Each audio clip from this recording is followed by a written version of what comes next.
Find the value of के, किसकी value निकालनी है? के की value for which the line this, ये एक लाइन है, कौन सी फॉर्म में लिख रखी है? जनरल फॉर्म में। ये ए एक्स, फिर ये बी वाई और ये पूरा सी, हाँ या ना? कुछ भी लिखे ये उसकी मर्जी, 2 लिखे 3 लिखे या ये लिखे ये लिखे ये लिखे, तो ए एक्स बी वाई और प्लस सी इक्वल्स टू 0। वो बोलते फाइंड द वैल्यू ऑफ के की वैल्यू निकालो for which the line this is parallel to x axis. पहले केस में क्या दे रखा है? ये जो लाइन है वो किसके पैरेलल है? ठीक है भैया, तो इसको बोल दो L1, ठीक है भाई, और एक्स एक्सिस लाइन को क्या बोल दो, या कुछ मत बोलो, क्लियर है भाई? तो ठीक है, तो पहला केस जो है उसमें क्या गिवन है, बोलो गिवन क्या है, बोलो L1 इज पैरेलल टू किसके? एक्स एक्सिस के, हाँ या ना? पक्की बात है भाई? अब बताओ, एक अगर गिवन है कि L1 लाइन इसके पैरेलल है तो दोनों के स्लोप आपस में क्या होंगे? बराबर। तो इसका मतलब स्लोप ऑफ L1 बराबर क्या होगा? स्लोप ऑफ एक्स एक्सिस, हाँ या ना? क्लियर है भाई? सिंप्लीफाई करते हैं, can you find the slope of L1? क्या होगा? ये लाइन दे रखी है ax plus b y plus c equal to 0, तो स्लोप क्या होता है? Minus a by b. तो बोलो माइनस ए कितना है? बोलो माइनस ए बाय बी कितना है? बोलो -4 माइनस के का स्क्वायर, यस और नो?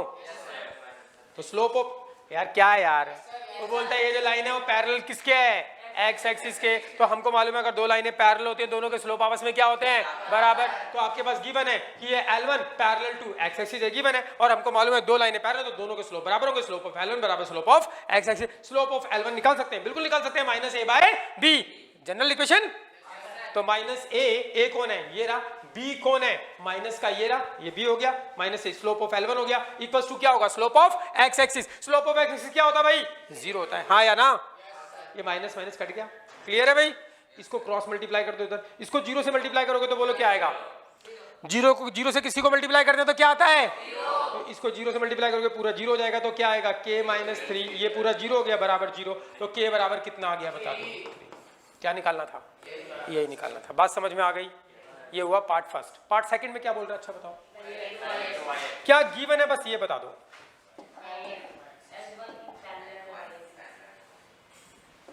सेकंड पार्ट में बोलता है आपके पास गिवन है कि L1 किसके पैरेलल है? Y axis. अब बताओ क्या रिजल्ट आएगा, क्या पता तुम्हें? अगर ये इसके पैरेलल है तो दोनों के स्लोप क्या होंगे? बराबर। तो स्लोप ऑफ किसका?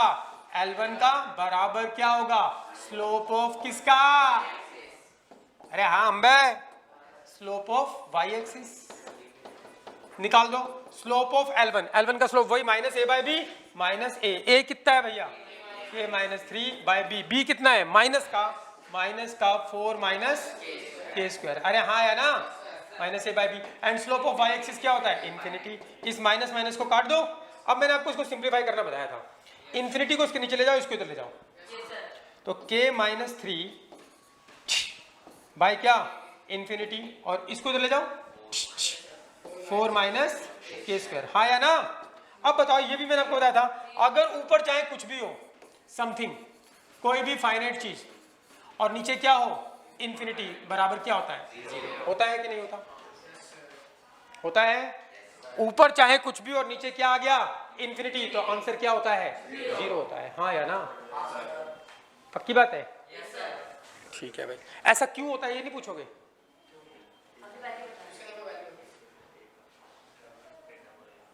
मैंने तो ये बताया कि समथिंग बाय इन्फिनिटी, अगर किसी नंबर को हम इन्फिनिटी से डिवाइड करते हैं तो आंसर क्या आता है?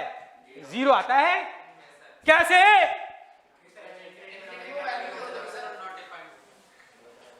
अभी बताता हूं, यहां तक क्लियर भाई?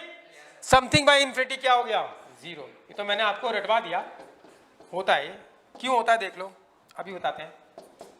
इसको चले जाओ तो क्या हो गया? k स्क्वायर इक्वल्स टू क्या? 4, तो k बराबर क्या आ जाएगा? बोलो प्लस माइनस 2। ये क्या आएगा? Plus minus 2। ये पार्ट हो गया।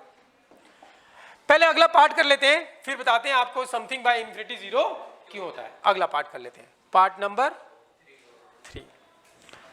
अच्छा, थर्ड पार्ट में बताओ क्या है। अब जो L1 लाइन है वो कहां से पास करती है? ओरिजिन से। तो L1 जो लाइन है वो किस बिंदु? L1 लाइन पासेस थ्रू किससे?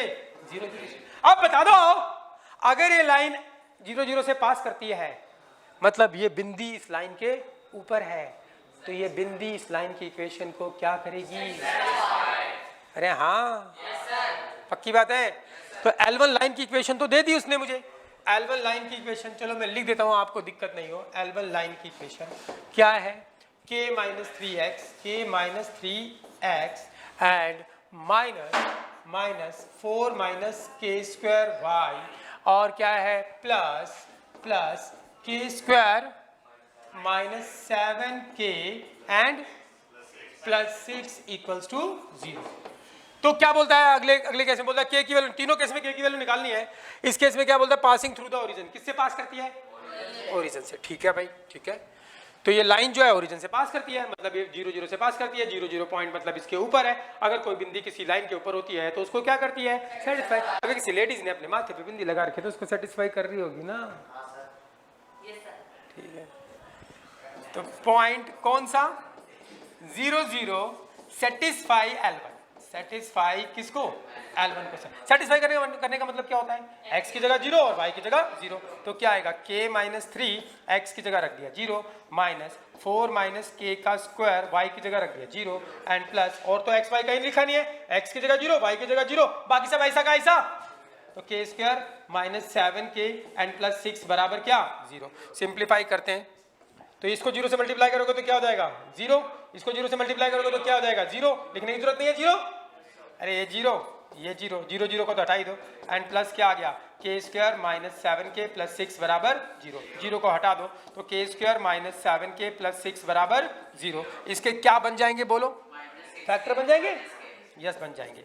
तो के स्क्वायर क्या बनेगा? माइनस 6k माइनस k हो गया 7k, और मल्टीप्लाई करोगे तो प्लस 6 एंड प्लस का 6 बराबर 0। इसमें से k कॉमन आ जाएगा तो क्या आ गया? k माइनस 6 माइनस 1 कॉमन, तो k माइनस 6 बराबर 0। और थोड़ा सिंप्लीफाई करोगे तो क्या आ गया? k minus 6 and k minus 1 बराबर 0। तो k बराबर क्या आ गया? 6 और k बराबर क्या आ गया? 1। हाँ या ना?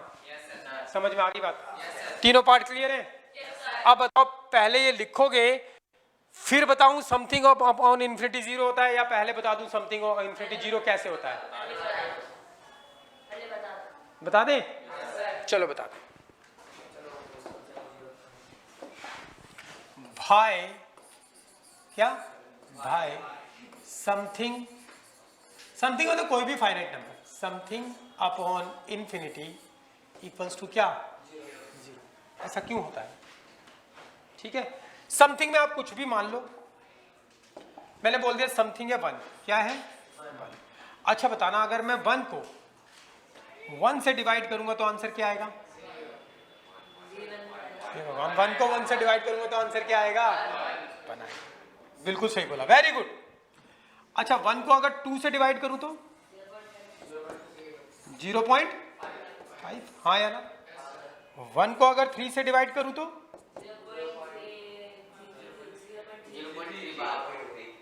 0.33। हाँ या ना? 1 को अगर 4 से डिवाइड करूं तो 0.25। अरे हाँ या ना? हाँ, अच्छा ठीक है। 1 को अगर ऐसे बढ़ाता रहूं, 1 को मैंने 1 से डिवाइड किया, फिर 2 से किया, फिर 3 से किया, एंड 4 से किया, मान लो 5 से करूं तो 0.125। अच्छा नहीं, हाँ 0.2, सॉरी कितना आ गया? 0.2। 1 को अगर 6 से करूं तो, चलो बहुत है, यही समझ जाओगे। 1 को अगर 100 से करूं तो 0.001। यही आएगा। तो क्या आप एक बात नोट कर रहे हो? मैंने 1 को 1 से डिवाइड किया, छोटे नंबर से, तो आंसर बड़ा आ रहा है। फिर मैंने 1 को इससे बड़े नंबर से डिवाइड किया तो आंसर और छोटा आया। फिर और बड़े नंबर से डिवाइड किया, आंसर और छोटा आया। फिर और बड़े नंबर से डिवाइड किया, आंसर और छोटा आया। तो और बड़े नंबर से डिवाइड किया, आंसर और छोटा किया। 100 से डिवाइड किया, आंसर और छोटा आया। 1 लाख से डिवाइड करूंगा तो आंसर और छोटा आएगा। 5 लाख 10 लाख से डिवाइड करूंगा तो आंसर और छोटा आएगा। छोटा छोटा छोटा दुनिया के सबसे बड़े नंबर से डिवाइड कर दूंगा। सबसे बड़ा नंबर क्या है? इनफाइनाइट से डिवाइड कर दूंगा तो आंसर बिल्कुल ही छोटा आएगा। और कहां पे जाके रुक जाएगा? जीरो। कहां पे जाके रुकेगा? क्योंकि नेगेटिव हो नहीं सकता, क्योंकि आगे तो पॉजिटिव लगा हुआ है। तो इस प्रकार आप कंक्लूजन दे सकते हो कि अगर आप 1 को किससे डिवाइड करोगे? सबसे बड़े नंबर से, तो आंसर सबसे छोटा आएगा। और छोटा क्या होगा? लगभग जीरो पे आके स्टॉप हो जाएगा, जीरो को पार नहीं कर सकता। क्यों नहीं कर सकता भाई? 1 को, ये 1 है, 1 को 1 से डिवाइड किया तो आंसर 1, फिर 2 से डिवाइड किया तो आंसर 0.5, देख रहे हो? फिर 3 से डिवाइड किया तो आंसर 0.3। तो आंसर कहां पे सरक रहा है? जीरो पे। क्या सरक के नेगेटिव की तरफ जा सकता है? तो कहां पे आकर रुक जाएगा? जब सबसे बड़े नंबर से डिवाइड करते जा रहे हो तो आंसर किसके किसके पास आता जा रहा है? जीरो के पास आता जा रहा है। तो यही रीजन है कि जब हम किसी नंबर को सबसे बड़े नंबर से इनफाइनाइट से डिवाइड कर देंगे तो कहां पे आके रुक जाएगा? जीरो पर। इसलिए उसका आंसर क्या आएगा? जीरो। क्लियर है भाई? याद रहेगा?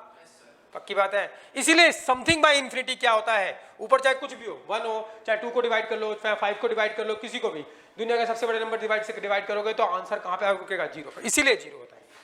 क्लियर है भाई? और ये हो गया। अगर आप इस जीरो को नीचे ले जाओ, एक रिजल्ट ये हो गया। आप इस जीरो को नीचे ले जाओ, इन्फिनिटी को इधर ले जाओ, तो बोलो क्या आएगा? 1/0 बराबर क्या? इन्फिनिटी। इसी प्रकार अगर 1 को 0 से डिवाइड करोगे तो क्या होता है? Not defined. क्या होता है? दोनों रिजल्ट आपको बता रखे हैं, एक का प्रूफ आ गया, दूसरे का अपने आप हो गया। तो समथिंग बाय इन्फिनिटी क्या होता है? 0। और 1/0 क्या होता है? समथिंग बाय 0 क्या होता है? इन्फिनिटी। क्लियर है भाई?